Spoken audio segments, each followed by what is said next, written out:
It's really good to eat non-animal products. And today I'm going to show you how to do an egg replacement. My name is Rhonda and I come to you from Rawndalicious. So the first thing I'd like to talk to you about is how to make an egg out of flax.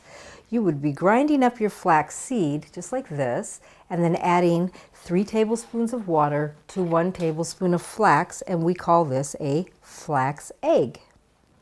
So as we just stir this up, egg actually in a recipe, if you're using it to bind things together, is just that. It's a binder.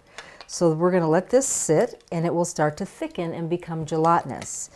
That is 1 tablespoon of ground flax to 3 tablespoons of water. Now we're going to do the same thing with chia. Chia also is an egg replacer.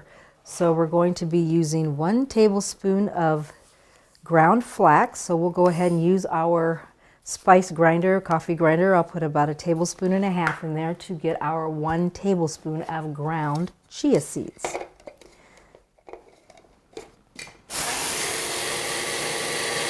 We want to break it down so that it will be finer and not be bound up when it comes to being put in a recipe. That's why we grind these, because chia also is very gelatinous. I already have my 3 tablespoons of water in my container here. So we'll go ahead and pull out 1 tablespoon of the ground chia and add it to our water. And go ahead and stir that up. The difference between the two is the color. You'll notice that this is kind of a black muddy water, where this one over here, as we can come to this side, I'll bring them together, is more clear and a lighter color.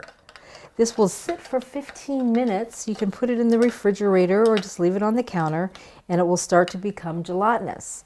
That is with both of these, the chia and then again the flax. Other things that we can use for a binder for an egg replacement is a banana. A banana also is a binder. As you can see, it's nice and pliable. You can just smash it down and it becomes what you would call a binder. Because its thickness, it also just holds things together. This works really good in cookies. I've used this in peanut butter cookies, used a banana as a binder, and I've mixed it with what here is applesauce. Applesauce is another binder, and the two together really complement each other.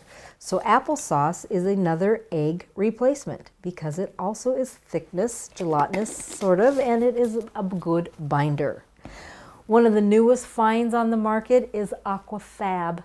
What is aquafab? That's kind of an interesting terminology. Aquafab is what you get when you take and open up a can of beans.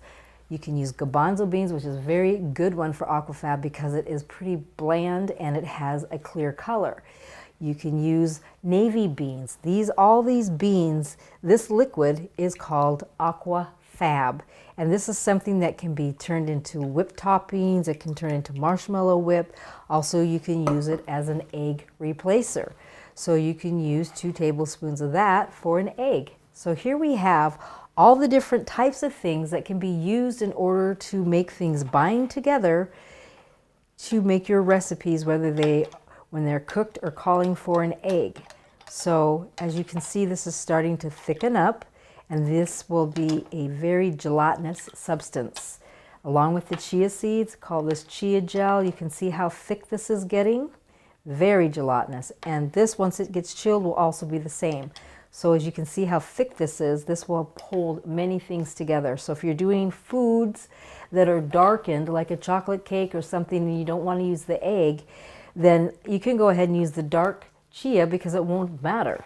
But if you're doing something like sugar cookies or something like that, you would want to go ahead and use one of these lighter substances so that it doesn't change the color of what you're trying to cook. These are wonderful egg replacements, and this is coming to you from Rawndalicious.